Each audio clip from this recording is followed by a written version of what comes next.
চাচি রন্টু তো বমি করতেছে। যা যা বাবা, পিছন নিয়ে যাচ্ছে, কলি আছে আমার ব্যাগে। কিরে বমি করবি নাকি? ভাই বোন পুরো একরকম। কাপড় চোপড় সব নষ্ট করবি তো, যা পিছনে যা, পিছনে যা। যাবো। হ্যাঁ পিছনে যা। তুমিও বমি করবা? আরে না, তাইলে বমির অ্যাক্টিং করছি, সাথে বমি বমি চললে আমার এই কাউরে কিছু কল তো দেখ। আতুল তো কি হইছে? বাস অ্যাক্সিডেন্ট করছে? শুরু না, কিচ্ছু হয় নাই। তাইলে আমরা আয়া পড়ছি। ও এইভাবে কেউ ডাকে? কে ডাকে না ডাকে জানি না, রকিব ডাকে। কি শিওর শালুরে বিয়ে করবি? মানে দেখ কেন গন্ডারের মতো নাক ডাকতেছে। শোন, ব্রাদারহুড থেকে একটা কথা কই, যে এই ডাইনির কাছ থেকে তুই পালা। ছোটবেলায় পড়ছ নাই, গল্পে ডাইনি হ্যাঁ, গল্পে ডাইনি হ্যাঁ না, বউরূপে ডাইনি হ্যাঁ। এই যে শালুর মতো ডাইনি আইব তার দিনে। কি ফালতু কথা বলতেছো? তোমার ফোনটা দাও, একটা ভিডিও করে রাখ, পরে ওরে পৌঁছাইতে পারবো।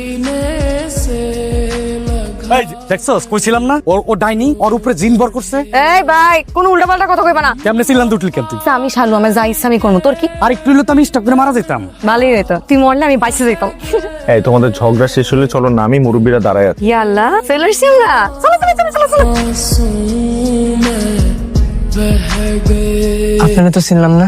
এই বাড়িতে রায়হান নামে কেউ থাকেন? জি জি, আমার আব্বা হন।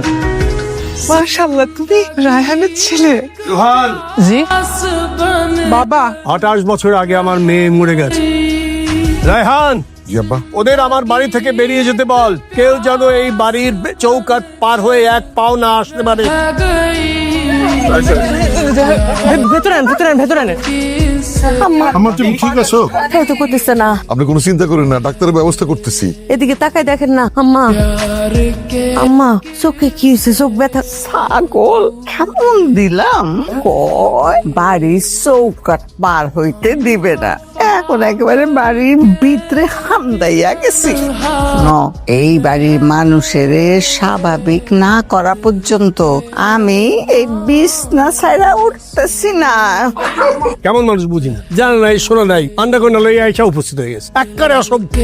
আমাদের আসলে এরকম হুট করে আপনাদের না জানায় চলে আসাটা আপনাদের বাড়িতে উচিত হয় নাই। শরীরের যে অবস্থা, এখন যদি ফেরত যায় নকলটা সহ্য করতে পারবে না। তাই আমরা বলি কি, 2 দিন যদি থাকার অনুমতি দিতেন।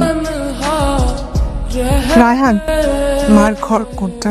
ফুফু, তুমি জানো না, দাদি তো অনেক আগেই মারা গেছেন। এদিকে নিয়ে আসো, এদিকে নিয়ে আসো। কি হয়েছে?